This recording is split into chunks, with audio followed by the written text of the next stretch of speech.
इस वीडियो में हम डिस्कस करेंगे operational amplifier and block diagram of the operational amplifier. तो सबसे पहले आते हैं ऑपरेशनल एम्पलीफायर पे। इसको जो ये एम्पलीफायर है इसका नाम ऑपरेशनल एम्पलीफायर क्यों है? तो ये जो एम्पलीफायर है इसको मैथमेटिकल ऑपरेशन परफॉर्म कराने के लिए यूज़ करते हैं, तो इसलिए इसका नाम आ गया ऑपरेशनल एम्पलीफायर। ठीक, अब आते हैं जो मैथमेटिकल ऑपरेशन है वो किस तरह के ऑपरेशन है। तो उसमें एडिशन है, सब्ट्रैक्शन है, उसको एवरेज करना है ना, और स्केलिंग, इंटीग्रेशन, डिफरेंशिएशन और इस तरह के बहुत सारे ऑपरेशन हैं जिनको ये ऑपरेशनल एम्पलीफायर परफॉर्म करता है। ठीक, और इसको जो यूज़ किया गया पहले, उसको यूज़ किया गया जब पहले एनालॉग कंप्यूटर बनाया था, तो उसमें जो ये एम्पलीफायर है, ये जो ऑपरेशन एम्पलीफायर है, मैथमेटिकल ऑपरेशन कराने के लिए इसको यूज़ किया गया। ठीक है, और उसके बाद से फिर ये जो एम्पलीफायर है, ऑपरेशन एम्पलीफायर, इसको बहुत सारी एप्लीकेशन में यूज़ किया गया, चाहे एसी सिग्नल को एम्पलीफाई करना हो, डीसी सिग्नल को एम्पलीफाई करना हो। ठीक है, उसके फिल्टर, एक्टिव फिल्टर हैं। फिल्टर का मतलब होता है कुछ फ्रीक्वेंसी की कुछ रेंज को स्टॉप करना और कुछ रेंज को पास करना। ठीक है, तो वो फिल्टर है। ओसिलेटर हैं, ओसिलेटर में आपका जैसे कि क्लॉक जनरेट करना है ना, या सॉटूथ वेवफॉर्म जनरेट करनी है, ट्रायंगुलर वेवफॉर्म जनरेट करनी है। ठीक है, तो ये ओसिलेटर इस तरह के हैं। फिर कंपरेटर और रेगुलेटर और बहुत सारी एप्लीकेशन है ऑपरेशनल एम्पलीफायर की। ठीक, तो आगे चलते हैं, अब आते हैं ब्लॉक डायग्राम पे। तो सबसे पहले आते हैं, ये ऑपरेशन एम्पलीफायर का एक ब्लॉक डायग्राम है, और जो ब्लॉक डायग्राम है इसमें 4 स्टेजेस हैं, और जो इनपुट हैं V1 और V2 है ना। यहाँ पर 2 इनपुट हैं इसके, V1 और V2, और इनपुट स्टेज, पहली जो फर्स्ट स्टेज है उसका नाम दिया गया है इनपुट स्टेज। फिर उसके बाद है इंटरमीडिएट स्टेज, उसके बाद है buffer and level shifting stage. ठीक है, और उसके बाद है आउटपुट स्टेज। अब आते हैं कि बेसिकली जो ये इनपुट स्टेज है वो यहाँ पर जो इनपुट स्टेज है उसमें कौन सा जो इलेक्ट्रॉनिक सर्किट है उस सर्किट का नाम क्या है। तो उस सर्किट का नाम है dual input balanced output differential amplifier. तो यहाँ पर डिफरेंशियल एम्पलीफायर लगाया हुआ है। ठीक है, और उसका जो नाम है, उसकी जो कॉन्फ़िगरेशन है वो है ड्यूअल इनपुट बैलेंस्ड आउटपुट। ठीक, ऐसे ही फिर इंटरमीडिएट स्टेज में आते हैं, तो ये भी ड्यूअल इनपुट है। ठीक है, यहाँ पर 2 इनपुट हैं तो इसलिए इसका नाम दिया गया है ड्यूअल इनपुट। ऐसे यहाँ पर भी है, यहाँ पर भी ड्यूअल इनपुट है, और ये जो आउटपुट है इस बार अनबैलेंस्ड आउटपुट है। ठीक है, तो ये कॉन्फ़िगरेशन किस तरह की होती है इसको भी देख लेते हैं एक बार, और उसके बाद फिर वापस आएंगे। तो जो डिफरेंशियल एम्पलीफायर की कॉन्फ़िगरेशन है ये है ड्यूअल इनपुट बैलेंस्ड आउटपुट। अब इसका बेनिफिट क्या है? बेनिफिट ये है कि ये जो 2 इनपुट इधर अप्लाई कर रहे हैं VS1 और VS2, और आउटपुट यहाँ पर ले रहे हैं V0 है ना, तो इसको बोलते हैं बैलेंस्ड आउटपुट। अगर इन दोनों पिन से ये कलेक्टर पे आउटपुट लेते हैं, तो दोनों पिन से अगर आउटपुट ले रहे हैं तो ये बैलेंस्ड है। और ड्यूअल इनपुट, दोनों जो इनपुट हैं, इधर वाला इनपुट और इधर वाला इनपुट, दोनों पे इनपुट अप्लाई कर रहे हैं, तो इसका नाम है ड्यूअल इनपुट। बैलेंस्ड आउटपुट, दोनों से, दोनों के कलेक्टर, ये कलेक्टर वाला टर्मिनल है ना, ये ट्रांजिस्टर है और ट्रांजिस्टर का ये कलेक्टर वाला है। तो कलेक्टर के टर्मिनल, दोनों कलेक्टर के टर्मिनल से अगर हम आउटपुट ले रहे हो तो वो बैलेंस्ड आउटपुट। फिर ऐसे ही यहाँ पर है ये ड्यूअल इनपुट और ये अनबैलेंस्ड आउटपुट। तो यहाँ पर क्या किया है, एक ही कलेक्टर से हमने आउटपुट लिया है, तो इसका नाम है अनबैलेंस्ड आउटपुट। ठीक है, तो ऐसे ही अब 2 इनपुट हैं और 2 तरह से आउटपुट ले सकते हैं। तो टोटल जो अगर इन दोनों को कंबाइंड करें तो टोटल 4 कॉन्फ़िगरेशन बनेगी डिफरेंशियल एम्पलीफायर की। तो उसमें अब आगे हैं, यहाँ पर ये है सिंगल इनपुट बैलेंस्ड आउटपुट, और ये वाली जो कॉन्फ़िगरेशन है ये भी सिंगल इनपुट है, और आउटपुट जो है वो अब इस बार अनबैलेंस्ड है। ठीक है, तो इस तरह की कॉन्फ़िगरेशन है। तो ये कॉन्फ़िगरेशन जो है ऑपरेशन एम्पलीफायर में ये इनपुट स्टेज पे है, और ये वाली जो कॉन्फ़िगरेशन है ये इंटरमीडिएट स्टेज पे है। ठीक है, तो अब वापस चलते हैं अपने ओप-एम्प सर्किट पे। अच्छा, तो यहाँ पर ये हमने सर्किट समझ लिए कि कौन कौन से सर्किट हैं। अब इन सर्किट का फंक्शन क्या है वो समझना है। तो हर स्टेज का एक जो यहाँ पर डिज़ाइन किया गया है उसका कुछ ना कुछ फंक्शन है। तो अब यहाँ फंक्शन क्या है ये समझते हैं। तो जो डिफरेंशियल एम्पलीफायर है, डिफरेंशियल एम्पलीफायर का मतलब है कि वो दोनों जो भी इनपुट आ रहे हैं वो उन दोनों को क्या करता है, सब्ट्रैक्ट करता है। ठीक है, तो सपोज़ करो V1 को पॉजिटिव मान लेते हैं, V2 को नेगेटिव मान लेते हैं, तो ये क्या करेगा, V1 माइनस V2 और मल्टीप्लाई बाई कुछ गेन हो सकता है, क्योंकि ये एम्पलीफायर है। ठीक है, डिफरेंशियल एम्पलीफायर है तो एम्पलीफायर है तो कुछ गेन हो सकता है। तो जो गेन है, गेन की मल्टीप्लाई किससे होगी, इन दोनों के डिफरेंस से। ठीक, अब इन दोनों का डिफरेंस क्यों कर रहा है इसको समझने की जरूरत है। जो नॉइस है, इन्वायरमेंट में जो नॉइस होती है ना, जहाँ पे भी हमारे जो भी अप्लाइंसेस हैं है ना, सब जगह आप देखेंगे तो 2 टर्मिनल चाहिए। एक अर्थ वाली भी होती है, तो अर्थ वाले को भी इग्नोर करते हैं। तो 2 टर्मिनल, एक जब भी कहीं आप किसी को कनेक्शन दे रहे हो, चाहे स्पीकर है, चाहे आपका रेडियो है, इस तरह का कुछ भी है, तो उसमें 2 वायर की ज़रूरत पड़ती है, ठीक है। तो इन्वायरमेंट में जो है, जो नॉइस है, तो नॉइस के अगर आपने कभी देखा हो कहीं थंडर स्टॉर्म में आपको रेडियो वगैरह सुन रहे हो और थंडर स्टॉर्म कुछ इस तरह का आया हो और फिर रेडियो के जो सिग्नल हैं वो एक तरह से डिस्टर्ब हो जाते हैं, है ना, आवाज़ कुछ शह की आवाज़ इस तरह कुछ आ जाती है। या आप कभी कोई बड़ी मोटर, जैसे कि ट्रेन है ना, ट्रेन का इंजन, मोटर जो इलेक्ट्रिसिटी से चलने वाली ट्रेन है, उनके मोटर से आसपास आप गुजर रहे हो रेडियो सुनते हुए, तो वहाँ पर भी जो सिग्नल है वो नॉइस ऐड हो जाती है, ठीक है, और जो वॉइस है वो अनक्लियर हो जाती है, ठीक है ना। तो ये जो नॉइस है, इलेक्ट्रोमैग्नेटिक जो नॉइस है एनवायरनमेंट में, ये जब भी ये नॉइस जो आती है ये दोनों वायर पे एक साथ आती है, यानी इस टर्मिनल पे भी और इस टर्मिनल पे भी, ठीक है। तो यहाँ पर अगर देखें तो सपोज़ करो यहाँ पर कुछ नॉइस का सिग्नल है ना, तो कहीं से यहाँ पर कोई नॉइस का सोर्स है इधर, ठीक, तो हो सकता है इलेक्ट्रोमैग्नेटिक रेडिएशन किसी वजह से हो सकता है, थंडरस्टॉर्म हो सकता है, या कुछ यहाँ पर कोई हैवी मोटर है, ठीक है, ये ट्रांसफार्मर रखा हुआ है इस तरह का, तो यहाँ पर इलेक्ट्रोमैग्नेटिक रेडिएशन हो रहा है और इसकी वजह से कुछ यहाँ पर सिग्नल जनरेट हो रहे हैं, ठीक है। तो यहाँ पर जनरेट हो गया है सिग्नल, क्योंकि सर्किट है और सर्किट में फिर इलेक्ट्रोमैग्नेटिक इंडक्शन होता है और उससे क्या हो जाते हैं, उससे ही अनवांटेड सिग्नल जनरेट हो जाते हैं, तो ये जनरेट हो गया। ऐसे ही एक यहाँ पर, तो ये एज्यूम करके चलते हैं कि दोनों जो वायर हैं ये एक दूसरे के साथ में ही चलती हैं, है ना, जब भी हम कनेक्शन करते हैं तो दोनों वायर एक साथ ही होते हैं। तो जो यहाँ पर आया है, जो इस पिन पे यानी इस वायर पे जो इनपुट बना है ड्यू टू नॉइस, ठीक है, ऐसे ही यहाँ पर भी सेम बिल यही होगा, ठीक है। अगर हम इन दोनों का डिफरेंस करते हैं तो ओरिजिनल सिग्नल है कुछ और, ठीक है, ओरिजिनल यहाँ पर ओरिजिनल सिग्नल मान लेते हैं कि कोई ओरिजिनल सिग्नल है ये इस तरह का कोई ओरिजिनल सिग्नल है, ठीक है, यहाँ पर इसको मान लेते हैं कि ये 0 है, ठीक है, इस तरह मान लेते हैं। पर नॉइस ये जो है ये एडिशनल इसमें नॉइस ऐड हो गई, तो यहाँ पर एग्जैक्टली ऐड नहीं किया है, इसको ऐड करूँगा तो इसका जो एम्पलीट्यूड है और इसका एम्पलीट्यूड है ये दोनों ऐड हो जाएंगे, ठीक है ना। तो बस मैं यहाँ पर इसको जस्ट एक ये शो किया हुआ है, तो वैसे ये अगर मैथमेटिकली देखा जाए तो ये इनकरेक्ट है, ठीक है। तो यहाँ पर क्या है, ये जो वेव फॉर्म है नॉइस वाली वेव फॉर्म और ये सिग्नल की जो वेव फॉर्म है ये दोनों एक दूसरे के साथ ऐड हो जाती हैं, ठीक है, या तो ऐड होंगी या सब्ट्रैक्ट होंगी। तो अगर ये पॉजिटिव में है तो ऐड हो जाएंगे, अगर ये नेगेटिव में है तो एक दूसरे से सब्ट्रैक्ट करेंगे। तो एनी हाउ ये क्या कर रहा है, ये सिग्नल को इफेक्ट कर रहा है, ठीक है। तो अब ये दोनों सिग्नल आपके दोनों पिन पर आए इधर, तो अगर यहाँ पर मैं इन दोनों का डिफरेंस ना करूँ तो ये जो सिग्नल जो ऐड हुआ है नॉइस सिग्नल, ये भी एम्पलीफाई होगा और ये फिर आउटपुट पे भी आएगा। तो अब यहाँ पर क्या कर रहे हैं, यहाँ पर हम दोनों एक दूसरे को इनको, है ना, सब्ट्रैक्ट कर रहे हैं। तो जब इन दोनों को सब्ट्रैक्ट करेंगे तो ये जो नॉइस सिग्नल है ये रिमूव हो जाएगा। तो इनको जो दोनों जो इनपुट हैं दोनों पे एक से जो सिग्नल आते हैं उनको बोलते हैं कॉमन मोड सिग्नल, है ना, और मैंने यहाँ पर लिखा हुआ है नॉइस। तो इस नॉइस को रिमूव करने के लिए ये डिफरेंशियल एम्पलीफायर का यूज़ किया गया है, ठीक है। तो अब इसका फंक्शन क्या है, एक तो कॉमन मोड सिग्नल को रिमूव करना, ठीक है, गेन प्रोवाइड करना, एम्पलीफायर है गेन प्रोवाइड करेगा ही, ठीक है, साथ में हाई इनपुट इम्पीडेंस देता है। तो यहाँ पर क्या है, हाई इनपुट इम्पीडेंस। तो हाई इनपुट इम्पीडेंस की जो रिक्वायरमेंट है वो इसलिए है, ये है वोल्टेज एम्पलीफायर, ठीक है।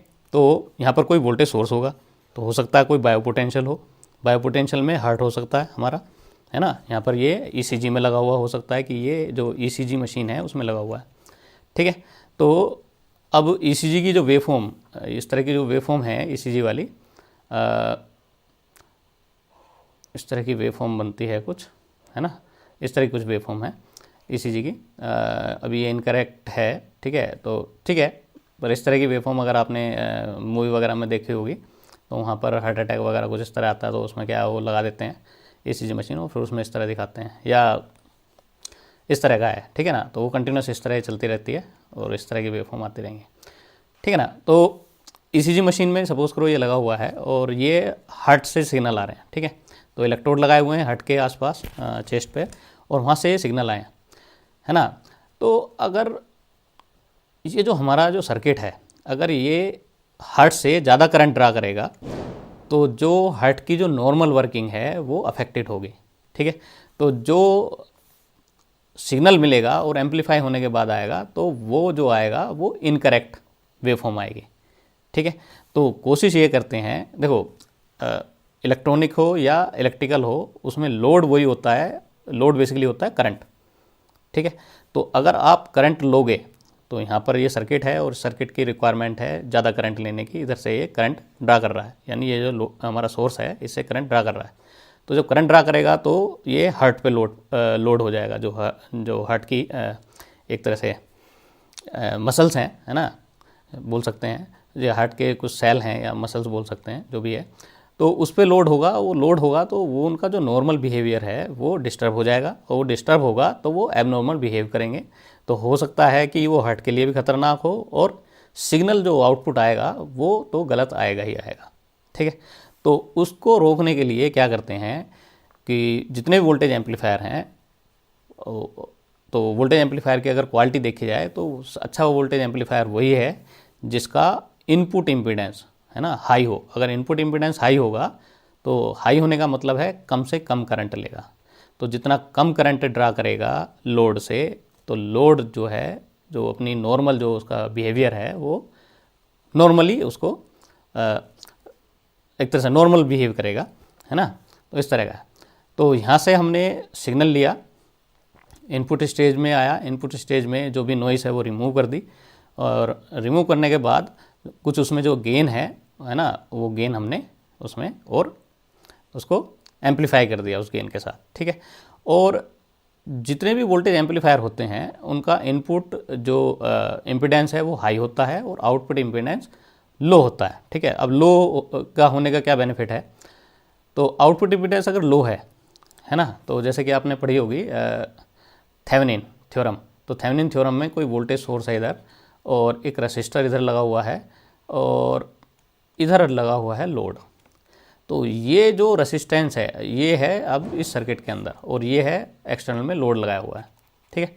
तो लोड में यहाँ पर रेसिस्टर लगाया हुआ है बेसिकली, ठीक है। तो अगर आप इस रेसिस्टेंस की वैल्यू को कम करोगे तो ये करंट की वैल्यू जो है इंक्रीज़ होगी, ठीक है। करंट की वैल्यू इंक्रीज़ होगी तो जो वोल्टेज यहाँ से जो आ रही है, यहाँ पर सपोज करो 2 वोल्ट है, और यहाँ पर एक रेसिस्टर लगा हुआ है और ये रेसिस्टर बाहर, तो ये है सिस्टम के अंदर, और सिस्टम के बाहर हमने यहाँ पर कुछ लोड लगाया, उससे कनेक्ट किया है ना। तो आप अगर बैटरी को भी देखोगे, जो हम सेल यूज़ करते हैं, तो जितने भी वोल्ट सेल मिलेंगे आपको, है ना, ये बैटरी मिलेगी, उसका भी कुछ इंटरनल रेसिस्टेंस होता है, ठीक है। इंटरनल रेसिस्टेंस है वो शायद 5 ओम्स है या 10 ओम के आसपास, या उससे भी ज़्यादा हो सकता है ना, पर फ्यू ओम्स में होता है। तो वो इस तरह का सर्किट बनता है। अब इस सर्किट के साथ प्रॉब्लम क्या है, प्रॉब्लम ये है कि अगर आप इसको लोड यहाँ पर, है ना, लोड इंक्रीज़ करोगे, तो लोड इंक्रीज़ करोगे तो करंट इंक्रीज़ होगा, करंट इंक्रीज़ होगा तो इसके अक्रॉस जो वोल्टेज है वो ड्रॉप इंक्रीज़ हो जाएगा। तो 2 वोल्ट का आपका वोल्टेज सोर्स है, और यहाँ पर क्या होगा, यहाँ पर सपोज करो 0.5 वोल्ट ड्रॉप हो गया, तो आउटपुट पे मिलेगा सिर्फ 1.5 वोल्ट, है ना। तो इस तरह की प्रॉब्लम आती है। तो जितना ये वाला जो रेसिस्टेंस है, तो ये आउटपुट रेसिस्टेंस है, और जितना ये लो होगा उतना ज़्यादा बेटर है, तो उतना ही जो मैक्सिमम जो भी सिग्नल है यहाँ पर 2 वोल्ट वो आपका लोड पे जाएगा, ठीक है। चलिए अब आगे बढ़ते हैं। तो input impedance high, output impedance low, जो कॉमन मोड सिग्नल है उनको ये रिजेक्ट करती है ये स्टेज, और साथ में जो डिफरेंस है, जो भी इनपुट का जो डिफरेंस है उसमें फिर उसको कुछ गेन, तो जो उस डिफरेंस में मल्टीप्लाई हो जाती है गेन की, और वो फिर किस पर गया, इंटरमीडिएट स्टेज पे होगा, ठीक है। तो गेन यहाँ पर आया, उसके बाद इंटरमीडिएट स्टेज का भी काम क्या है, उसको एडिशनल गेन प्रोवाइड करना, ठीक है।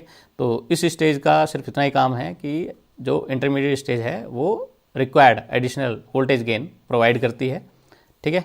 तो यहाँ पर भी गेन मिला इनपुट स्टेज में, और इंटरमीडिएट स्टेज में भी एडिशनल, और उसमें हमने गेन उसको प्रोवाइड कराया। अब उसके बाद अब यहाँ पर आता है बफर। तो कभी आपने बफर टर्म सुनी है, तो बफर स्टॉक सुना हो कि बफर स्टॉक है, इसको बफर कर लेते हैं। तो बफर स्टॉक का मतलब होता है एक तरह से जो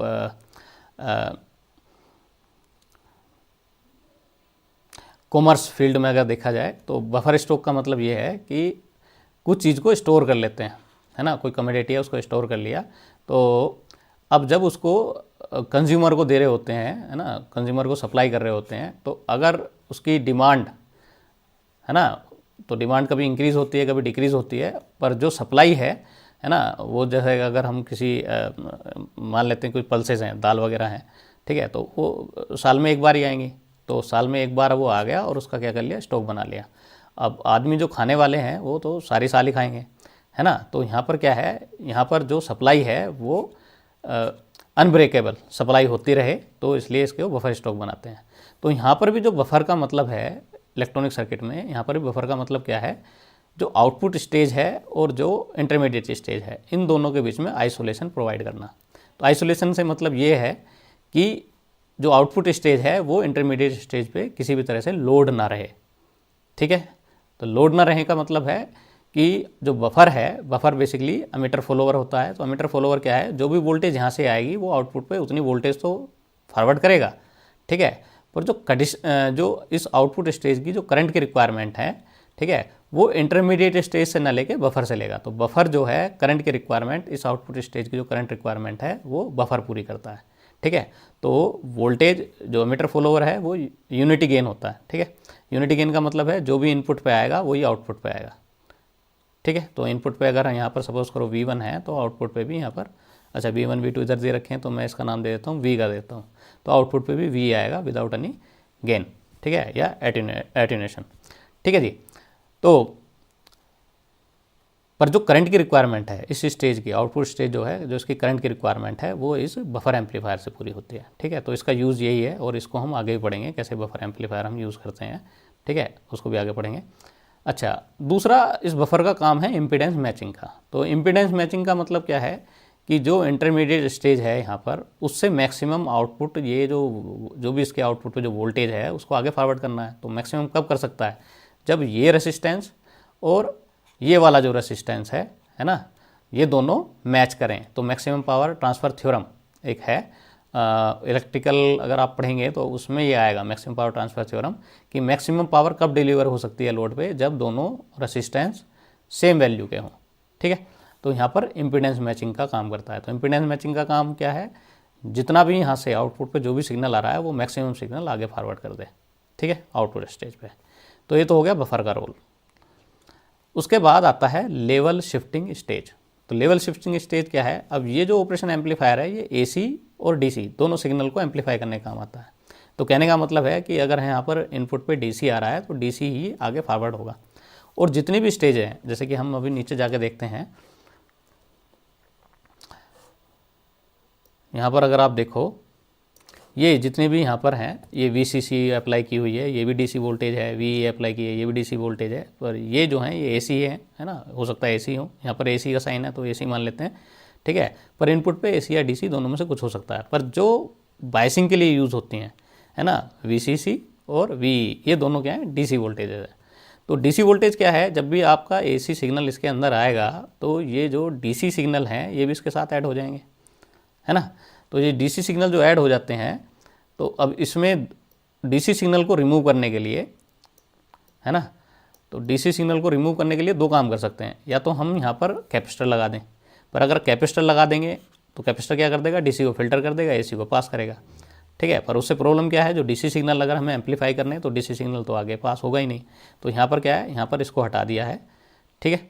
तो यहाँ पर कैपेसिटर नहीं लगाए हैं, ठीक। तो जो भी DC सिग्नल आएगा तो DC सिग्नल क्या करता है, जो भी यहाँ पर बायसिंग यानी DC बायसिंग जो सिग्नल हैं, है ना, ये सब जो ऑपरेट होते हैं ये सब DC बायसिंग या DC सिग्नल एडिशनल दिया जाता है।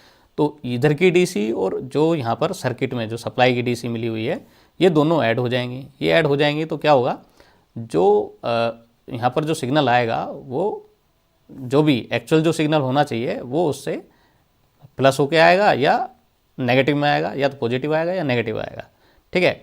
तो इस स्टेज का काम क्या है, जो भी एडिशनल, जो भी बायस वोल्टेज, जो बायस DC वोल्टेज है, वो जो भी उसमें ऐड हुई है, लेवल शिफ्टिंग स्टेज क्या करती है, उसको रिमूव करती है और वापस उसको जीरो पे लेके आती है। तो जीरो पे लाने का मतलब ये है कि जैसे कि यहाँ पर अगर मैं कोई DC सिग्नल दे रहा हूँ एम्पलीफाई होने के बाद, है ना, यहाँ पर कुछ गेन आया, गेन आने के बाद यहाँ पर सपोज करो ये था 2 मिलीवोल्ट, ठीक है, और यहाँ के बाद वो आ गया 2 वोल्ट हो गया, ठीक है। तो 2 वोल्ट एक्चुअल जो गेन है उसके साथ 2 वोल्ट हुआ, पर अब साथ में इसमें क्या हो गई, इसमें और DC मिक्स हो गई। तो DC मिक्स हो गई तो सपोज करो ये पहुंच गया, अब यहाँ पर आ रहा है 5 वोल्ट, आना चाहिए था 2 वोल्ट, ठीक। पर आ कितना रहा है 5 वोल्ट। क्यों आ रहा है? क्योंकि जो डीसी है इन स्टेजेस में जो डीसी सिग्नल फ्लो हो रहा है वो इसके साथ ऐड हो गया, ठीक है। तो डीसी सिग्नल ऐड हो गया तो उसको रिमूव करने का काम है इस लेवल शिफ्टिंग स्टेज का। तो लेवल शिफ्टिंग स्टेज क्या करती है, जो ये एडिशनल डीसी है उसको 0 कर देगी, और जो यहाँ से जो निकल के जो आनी चाहिए एक्चुअल वो 2 वोल्ट, वो 2 वोल्ट अब यहाँ पर आउटपुट पे आएगी। क्लियर है इतनी चीज़, ठीक है जी। अब उसके बाद फिर आते हैं आउटपुट स्टेज पे। तो आउटपुट स्टेज जो है आपकी वो उसको बोलते हैं कंप्लीमेंट्री पुश पुल एम्पलीफायर। और कंप्लीमेंट्री पुश पुल एम्पलीफायर का सर्किट चलो हम आगे दिखा दूंगा उसको मैं। तो ये जो आउटपुट स्टेज है, आउटपुट स्टेज में जो सर्किट लगा हुआ है उसको बोलते हैं कंप्लीमेंट्री पुश पुल एम्पलीफायर, ठीक है। तो पुश पुल एम्पलीफायर का क्या है, एक तो जो आउटपुट पे जो भी सिग्नल आएगा उसकी स्विंग का मतलब है जिस तरह ये मूव कर रहा है इस स्विंग को इंक्रीज करना, ठीक है।